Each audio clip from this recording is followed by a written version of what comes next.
তারা ঘরে বসেই অনেক সময় খাট থেকে পড়ে যেও মনে করতেছে ভূমিকম্প হচ্ছে। এখানে বিকাশ নাম্বারের যেমন অভিযোগ আছে, তেমনি আমাদের জনসমর্থন দেখে জনবিচ্ছিন্ন কিছু দল তারা তো বিভিন্ন সময় ভূমিকম্পেরও আভাস পাচ্ছে। সুতরাং তারা ঘরে বসেই অনেক সময় খাট থেকে পড়ে যেও মনে করতেছে ভূমিকম্প হচ্ছে। জনবিচ্ছিন্ন হলে তারা আবল তবল বগে, এটা মানুষ এখন আর বিশ্বাস করে না। আগের যিনি পালিয়ে গেছেন তিনিও দিনে দুপুরে সব সময়ের জন্য একটা স্বপ্ন দেখতেন। বর্তমান জনবিচ্ছিন্ন যারা দল তারা এরকম হঠাৎ করে স্বপ্ন দেখা শুরু করছে।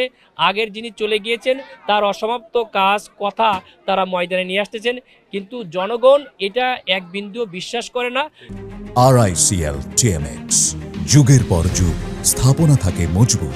আমরা জনগণের ভালোবাসার মধ্যে আছি, এই যে জনগণের সঙ্গেই আছি, মা শিশু বোন সবার সঙ্গে আছি। আমরা চাচ্ছি অতীতের সেই ডার্টি পলিটিক্সে ভুলে যে একটি সুন্দর পলিটিক্স, মেধাবীদের কিভাবে এই বাংলাদেশকে দেওয়া যায়, যারা বাংলাদেশকে গড়তে পারে, যারা দুর্নীতিবাজ, চাঁদাবাজ, যারা সন্ত্রাসে, যারা বিভিন্ন পার্সেন্টেজে ব্যস্ত, এইরকম লোকদেরকে এবার জেনারেশন আর নির্বাচিত করবে না।